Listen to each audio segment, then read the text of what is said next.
Welcome to కమ్మటి అమ్మ వంట ఛానల్ కండి.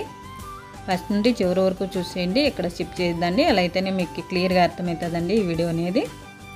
పన్నీర్ దోశ అంటే మీలో ఎంతమందికి ఇష్టమో తప్పకుండా నా కామెంట్ రూపంలో కామెంట్ చేయండి. తప్పకుండా లైక్ చేయండి, మీ ఫ్రెండ్స్కి కానీ తెలిసిన వాళ్ళకి కానీ ఈ వీడియో షేర్ చేయండి. పన్నీర్ దోశ అయితే అదిరిపోయిందండి. ఈ పొద్దు సూపర్ అంటే సూపర్ కుదిరింది.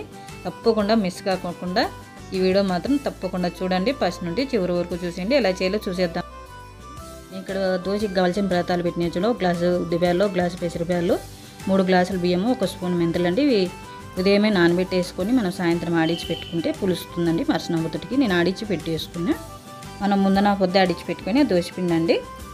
మనం 1 స్పూన్ షుగర్ వేస్తానండి. షుగర్ వేయడం వల్ల మనకి ఎర్రగా వస్తాయి, అలాగే క్రిస్పీగా వస్తాయండి దోశలు. అలాగే కొంచెం వంట సోడా అండి. వంట సోడా ఇష్టం లేని వాళ్ళు అవాయిడ్ చేయండి. కొంచెం తగినంత ఉప్పు వేసి కలిపి పక్కకు పెట్టేసుకుందామండి. తీసుకొని ఉల్లిపాయలు వేసేసుకుంటున్నా చూడండి. మనం పెద్దగా కట్ చేసుకున్నాండి. మనం మిక్సీ కట్టించుకుంటాం కదా. అలాగే కారం అండి. ఈ కారం ప్లేస్లో ఒట్టిమిరపకాయలు ఉన్నాయి కానీ వేసుకోండి, పండమిరపకాయలు వేసుకోండి. అలాగే తగినంత ఉప్పు అండి, కొంచెం జీలకర్ర, అలాగే వెల్లుల్లి వేసి ఆడించేసుకున్నామండి. ఆడించుకున్నాం చూడండి. మన ఉల్లిపాయ, ఎర్రకారము. రోజు వచ్చి ఎర్రగారం పన్నీర్ దోశ వేస్తున్నానండి. పన్నీర్ కానీ తీసుకునే చూడండి. అందుకే ఇక్కడ కట్ చేసి ఇది కానీ మనం పెట్టుకున్నాము. అలాగే ఇక్కడ అల్లం తురుము, పచ్చిమిర్చిను, అలాగే కొత్తిమీర, అలాగే ఉల్లిపాయలు, టమోటాలు అన్నీ చిన్నగా కట్ చేసుకున్నాను. ఇవన్నీ కలిపి పక్కకు పెట్టేసుకున్నామండి. మనకు దోశ మీద వేసేటప్పుడు ఈజీ అవుతుందండి. కలుపుకున్నామంటే ఒక్కొక్కటి వేసేదానికంటే ఇట్లా ఒకసారి కలిపి పెట్టేసుకోండి. ఎప్పుడన్నా కానీ దోశ మీద వేసేటప్పుడు ఈజీ అవుతుందండి. మనం అలాగే నేను పల్లీల చట్నీ కానీ చేసేసాను, చూపిస్తారా అండి. పల్లీలు, అలాగే కొంచెం చింతపండు, అలాగే పచ్చిమిర్చిను, తగినంత కొంచెం ఉప్పు వేసి ఆడిచ్చేసుకున్నాం రండి.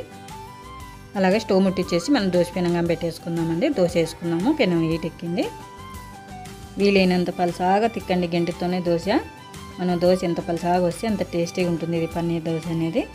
అలాగే మనం నెయ్యితో కాల్చుకుంటున్నాం. నెయ్యి వేస్తున్నా చూడండి. బాగా నెయ్యి సైడు మధ్యలోనే అంతా వేసుకోండి ఇలా దోశకి.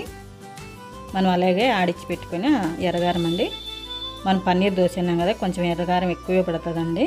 ఇంత వేస్తాండి అంటే అనుకోద్దండి. కొంచెం ఎక్కువ వేసుకుంటేనే మనకు పన్నీర్ కొంచెం చప్పగా ఉంటుంది కదా, కారం పడితేనే కొంచెం బాగుంటుంది. అలాగే పన్నీర్ కానీ మనం తురుముకుందామండి డైరెక్ట్ దోశ మీదకి ఇట్లా. ఈ పన్నీర్ ప్లేస్లో మీరు చీజ్ కానీ వేసి తురుముకోవచ్చండి.